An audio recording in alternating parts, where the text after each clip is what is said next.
You raise a child thinking your love will always be enough. That no matter how life twists and turns, the bond you built will hold strong.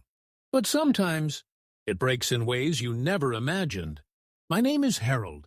I'm 68 years old and recently moved in with my daughter Angela, after my doctor said I needed closer care due to complications with my diabetes. I wasn't asking for much, just help sticking to my dietary restrictions and someone to keep an eye on me during my insulin cycle. I still cooked, cleaned, and paid part of the rent. I never wanted to be a burden. But last Thursday changed everything. Angela made a big family dinner.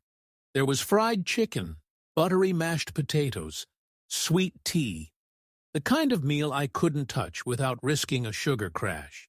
I politely passed on most of it, just ate my greens. Then came dessert, chocolate pie. I shook my head, saying, "I'll pass, honey. You know my blood sugar." She slammed the plate down in front of me so hard it rattled the table. "If you're not going to eat, that's your problem," she snapped. "I'm not your nurse." I was stunned. I looked at her, waiting for a laugh, a smile, anything. But all I saw was cold eyes and a tired scowl. Before we continue with this shocking turn of events, please hit that subscribe button and let us know in the comments where you're listening from. Your support means everything to us. She wasn't always like this. Angela wasn't always so harsh. Growing up, she was a bright, sweet little girl who used to bring me flowers from the yard and ask me to read her bedtime stories twice, just so she could fall asleep holding my hand. Her mother, my late wife, Eleanor, died when Angela was only 12. After that, it was just the two of us. I worked double shifts to keep food on the table and made sure she never missed a school trip or birthday party. I skipped meals so she could have extras on her lunch tray. I even turned down a promotion once because it would have meant less time with her. So when she got married and started her own family, I didn't mind stepping back. I thought I had done my part. But a year ago, when my health started declining, she was the only one I trusted to help me.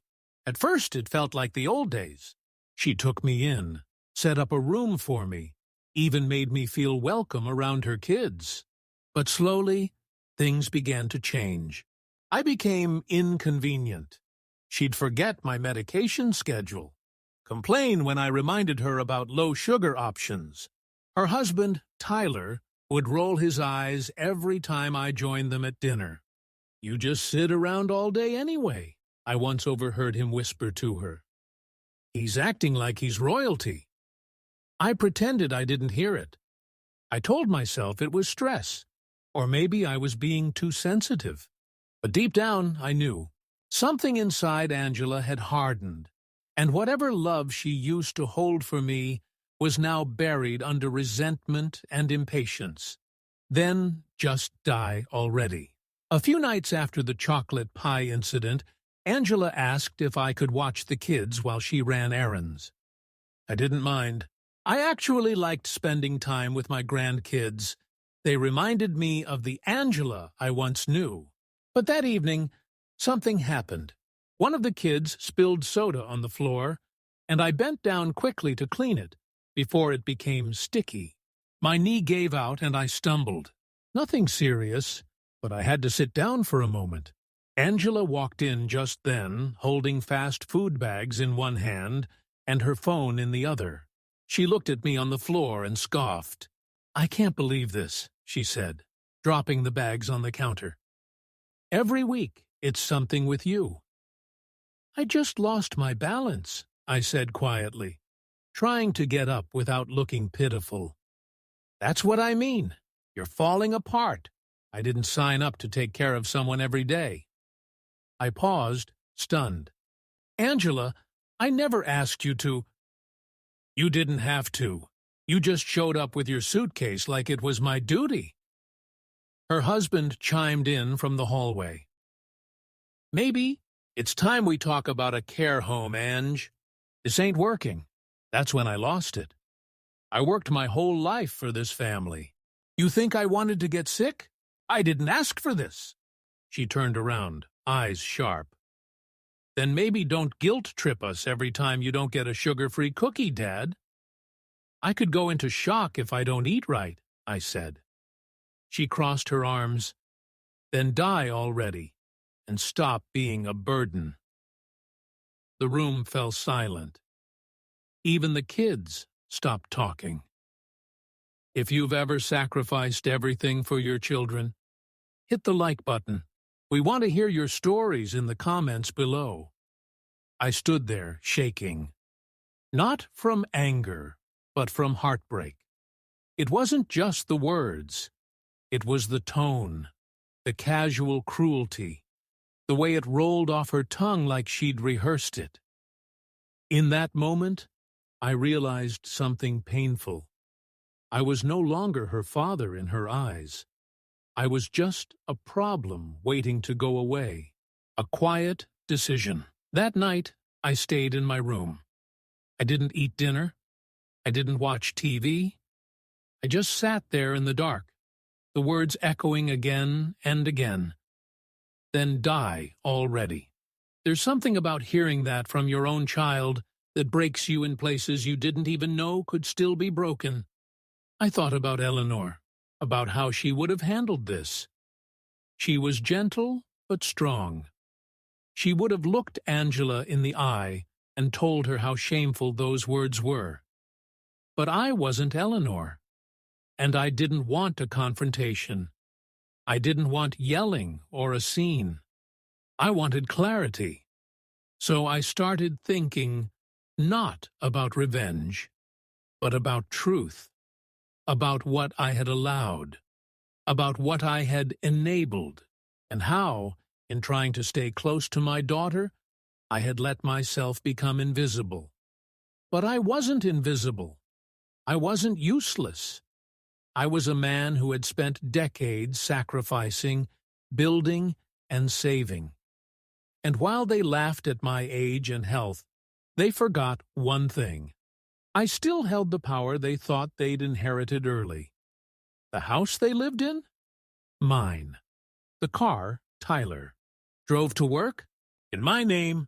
Even the kids' school tuition came from the fund I had quietly set up for emergencies.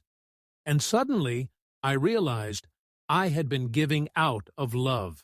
But now, I'd start choosing what love really looks like. I made no announcement. I said nothing to Angela or Tyler. I smiled the next morning and thanked them for breakfast, even though I had made my own. But inside, I had already decided. I wasn't going to fight. I was going to act. Calmly, quietly. Like a man who knew the value of everything and the cost of letting others forget it. You want nothing? That's what you'll get. The next week, I quietly visited my lawyer. I didn't change my will entirely, I just updated it. Removed Angela and Tyler from every financial provision. Set up a trust for my grandkids, one that they could access only when they turned 25 and showed proof of employment or education. And I made sure the trustee wasn't Angela. Then I handled the house. It wasn't hard. I sold it to a friend, an old army buddy, at a fair price, under the condition that I could stay until the end of the month. Tyler didn't notice the papers missing from the home office. Angela didn't question why I was suddenly on the phone more often. What do you think Harold should do next? Let us know in the comments what you would have done in his situation. On a Sunday afternoon, I invited them both for lunch. I cooked chicken pot pie, Angela's childhood favorite. They looked confused, but sat down anyway. Halfway through the meal, I handed Tyler an envelope. He opened it, read the letter, looked at me. This says, the house was sold?